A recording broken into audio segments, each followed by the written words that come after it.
Hi fam! Welcome back to another vlog. So sa vlog na ito, sasagutin ko na ang mga tanong ninyo about our Nagoya trip. So nag-poll ako sa Instagram, ilalagay natin yung screenshot ng poll dito and sabi ko magagawa ako ng Q&A vlog for Nagoya. So send kayo if meron kayo mga questions and marami-rami din naman ang mga nag-send, no? Ayan. So tara, sagutin natin ang mga tanong ninyo. So, pipili ako ng mga questions na sasagutin. Yung mapipili ko, i-display natin dito yung question niya, tapos sasagutin natin. Ang tagal ko na rin hindi nakagawa ng Q&A vlog, no? Kasi the past few months, sobrang busy talaga tayo for juggling my corporate job, tapos the social media world, tapos aside from that, ang dami-dami ko pang ginagawa sa buhay ko. So, I'm happy na ngayon na ibalik na natin pati ang Q&A vlog. And I'm happy din na we're filming it dito sa space natin, no, na pinagawa ko talaga dito sa family room para maging space natin for sit-down vlog. So, kakatapos ko lang ng ating Nagoya budget and itinerary vlog.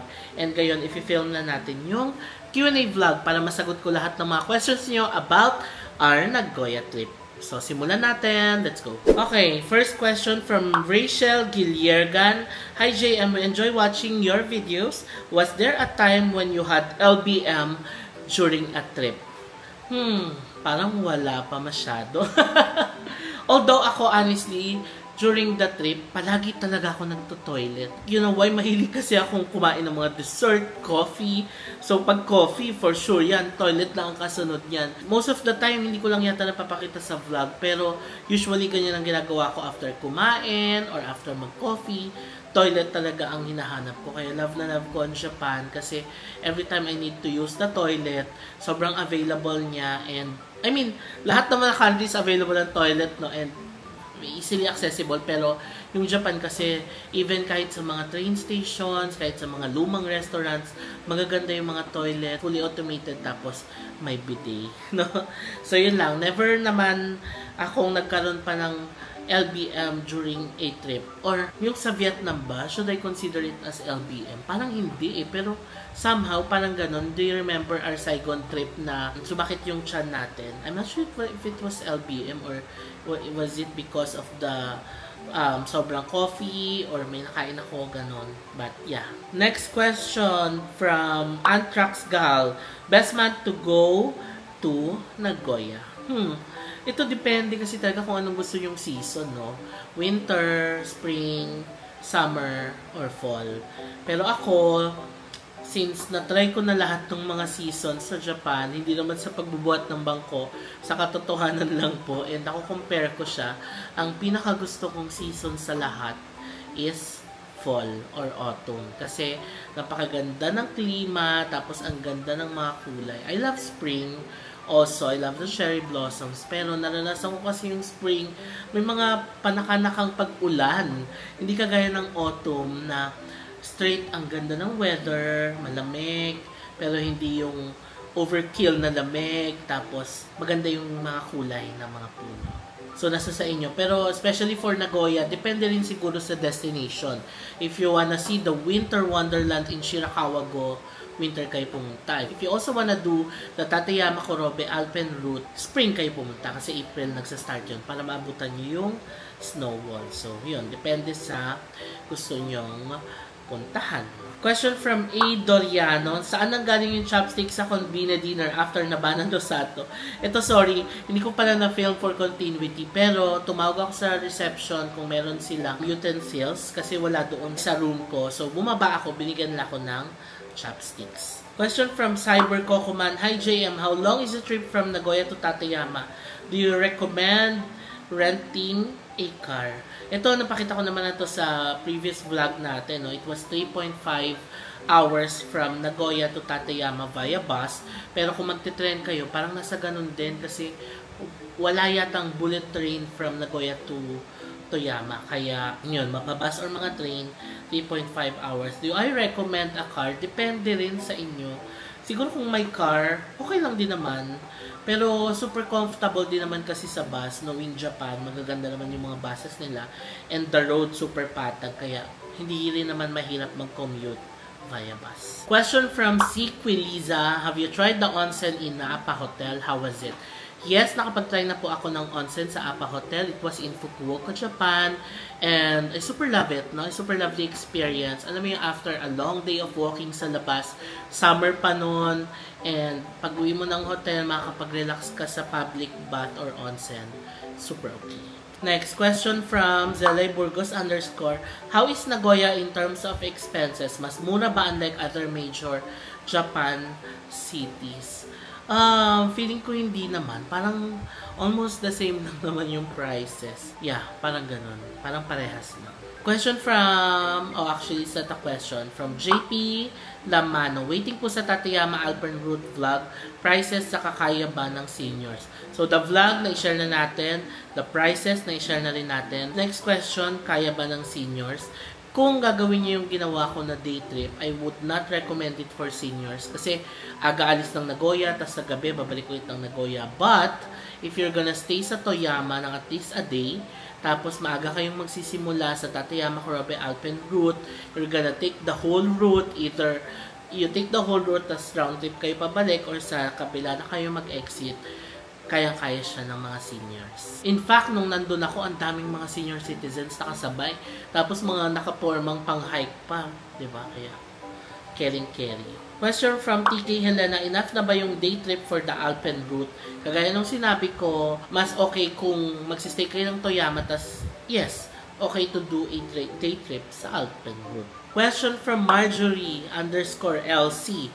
Is there a train station near the airport? I checked Google Maps and it's almost 2-kilometer walk. Really?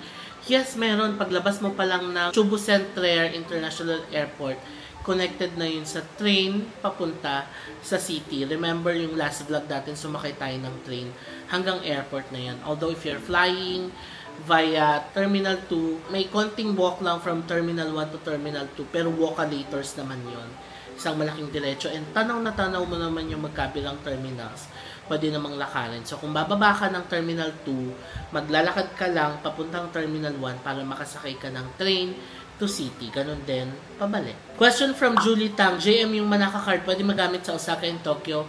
Yes, pwede.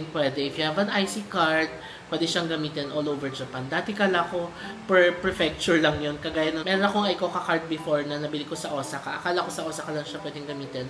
But apparently, pwede ba lang siyang gamitin all over Japan. Question from TJ Banana. Saan po nabili yung bag mo na off-white color?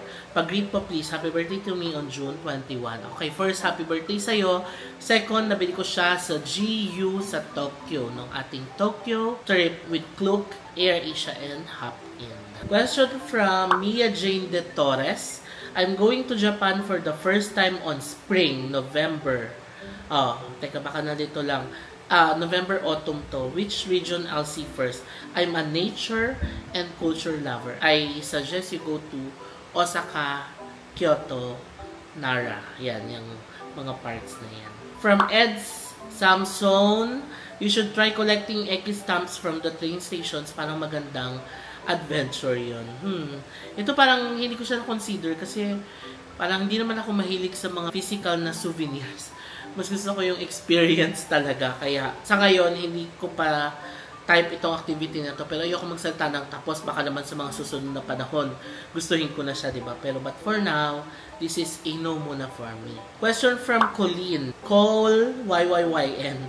Recommended area to stay at for first-timers in Nagoya. So, 2 beses pa lang naman ako nakapunta ng Nagoya, and sa 2 major areas pa lang ako nagstay, Sakae and Nagoya Station. For me, parang mas central for me yung Nagoya Station. Kasi nandun na yung JR Line, may Tetsu Bus Station, nandun na rin. So, super okay sa Nagoya Station. Okay, this one's question from Tashi Deli. Hi JM, what's the must-buy pasalubong from Nagoya? And when will you go back to Boracay? Ano ba pasalubong for Nagoya? Hindi ko alam, no? Parang hindi ko alam yung specialty nung Nagoya. Kasi usual lang yung binibili ko, yung mga Donkey, Ichira, no? Yung mga Japan products na nabibili din naman sa ibang parts of Japan. So, yeah. Next question from Ruiza, what city in Japan would you recommend for first-timers? Short visit like 5 to 7 days. Ito, ang hirap sagutin itong tanong na to, and siguro yung mga tanong na ito depende sa season, no? So ngayon, feeling ko for first-timers, I would recommend Osaka talaga. Pero in terms of accessibility ng mga tourist attractions, si Tokyo talaga for me. Sobrang accessible lahat within the JR Yamanote Line, di ba? Unlike pag Osaka, punta ka pa ng Kyoto, ng Nara. So yun, kanya-kanyang choice lang. If you want more cultural visit, nature, ganyan, Osaka, Kyoto ang marirecommend ko. Pero kung gusto mo ng city vibe, everything's fast-paced, tapos attractions malalapit sa lahat. If you want chill lang, super chill itinerary, you can opt to go to Fukuoka or Nagoya. Okay, question from Mariz Ness. Is the trip to Tateyama toddler kids friendly? Abang sa next vlog kasi gusto ko talaga doon. I would say na generally, safe naman talaga siya. And kids friendly and senior friendly yung trip. Kasi it's a journey naman, sasakay ng mga bus, trains, cable car, and super okay naman yung mga transportation na sasakyan. Although, medyo nakakatakot lang yung paakyat na cable car. Pero kung hindi naman takot sa heights, yung mga kids ninyo and senior, okay siya. Question from Iris and Light 922, Airbnb or hotel? Anything affordable to stay in Nagoya? Well, meron na tayong vlog nito sa TikTok and sa Instagram. In-upload ko yan. Yung pinagsayan ko was very affordable. It was around 3,000 to 4,000 pesos per night. Kung 2 persons pa kayo, maghahati pa kayo doon, mas mura. Tapos may kasama na siyang breakfast. So, okay na okay. Question from Kier Z. Bakit po parang hindi pang malamig ang attire mo, Fam JM? Nung time kasi na yon na I guess ang tinatanong mo dito is yung sa Tateyama, no? Kasi naka-receive din ako ng mga comments sa Instagram na parang kulang yung suot mo, ganyan. Actually, malamig naman siya doon sa tuktok na.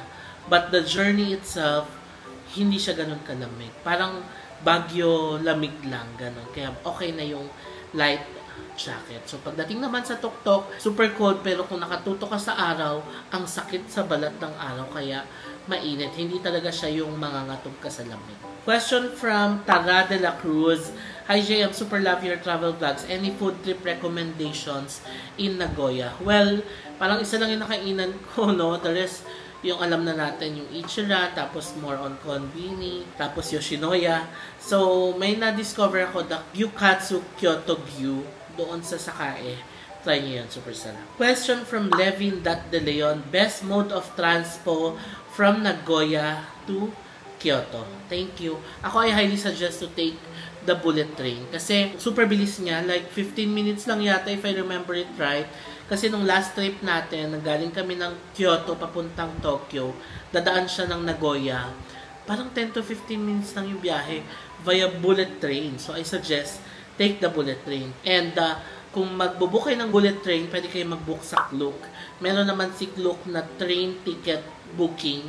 No, doon sa app, punta lang kayo sa train, specify nyo lang from and to Nagoya, Kyoto, lalabas na doon yung price. Tapos, book na kayo ng ticket doon, then show up at the train station, makukuha nyo yung physical ticket. No? Question from Teacher Mai, when is your recommended month, season to visit the Alpen route? Actually, bukas siya from April 15 hanggang November 15 yata. Pero for me, the best time to visit talaga is April-May para maabutan niyo yung snowball. Question from Rod Meal Captures. Yan. Hi Rod. What's the most memorable thing you bought in Japan? Ang hirap naman ito kasi lahat naman ang nabili ko sa Japan ay super love ko. No, parang ano bang pinaka most memorable? Parang for me, yung mga gadgets, like the camera that I'm using now, the DJI Osmo Pocket 3. Super love this. Parang at first, nung sinasabi sa akin to nung iba or nung mga creator friends natin, most especially sila Hazel, na maganda talaga yung Pocket 3. And sila Maki, no? Sinasabi nila sa akin, super ganda talaga. Hindi pa ako talagang convinced. Like, nung time na yon super, ano pa ako na iPhone talaga is the best, ganon. Pero nung nasubukan ko na siya, super okay pala talaga. Kaya I guess this one's the most memorable thing na nabili ko sa Japan. Tapos, ang mura pa, di ba? Super okay. Question from Demi Salido, how to apply for ME visa. Ito fa, mayroon akong ginawang vlog nito about our whole visa application process. Shinare ko rin doon kung paano ako nakakuha ng multiple entry visa. So, balikan nyo lang yung vlog na yun. Search nyo lang sa playlist or sa YouTube, JM Banquisho, Japan visa application. Okay, question from Rose Ann Solizar. Everywhere in Japan is worth coming back. If you only choose between Fukuoka and Nagoya, question mark. Okay, ang hirap naman ito, pero favorite ko kasi talaga ang Fukuoka, so I'll choose Fukuoka. Question from Gayla Lu. Bakit hindi ka nag-Ghibli Park? Malayo po ba siya if isasabay sa itinerary? Well, plano ko na rin talagang pumunta dito, pero sa 4 days ko sa Nagoya, hindi ko pa siya naisingit talaga. Pero pagbalik natin, punta tayo dito sa Ghibli Park. Question from Shinoy, do you have plans to go to Shizuoka? If yes, I will definitely watch it. Sa ngayon, hindi ko pa alam kung ano mapupuntahan sa Shizuoka. Pero tignan natin kasi plano naman nating mag-visit pa ng mga ibang non-touristy spots sa Japan. Pero top of my mind, gusto kong mag-visit ng Sapporo on winter. I also want to visit Akita. Basta marami pa marami pa tayong i-visit sa Japan. Pero of course, we're also gonna visit other places, most especially here sa Philippines and ibang countries pa. So, patience is a virtue. Okay, so I think that's it fam, no? And I guess parang 70% naman of the questions nasagot ko na, and hindi na natin masyadong papahabain pa kasi baka masyado nang humaba yung vlog and mabore na kayo. So that's it for our Nagoya question and answer. Sana naman nasagot ko yung mga questions na nasa isip ninyo and nakatulong, no, sa pagpaplano ng inyong Nagoya trip or ng Japan trip. So, before ko i-end itong vlog na to, please follow me on my social media accounts, no? JM Banquisho sa Facebook, at JM Banquisho sa Instagram, and at JM Banquisho _ sa TikTok. So, kung may TikTok kayo, fam, please do follow me also on TikTok dahil nag-upload din ako ng mga videos doon sa TikTok. So, yun lang fam. Maraming salamat sa panonood, and I'll see you on the next vlog. Bye!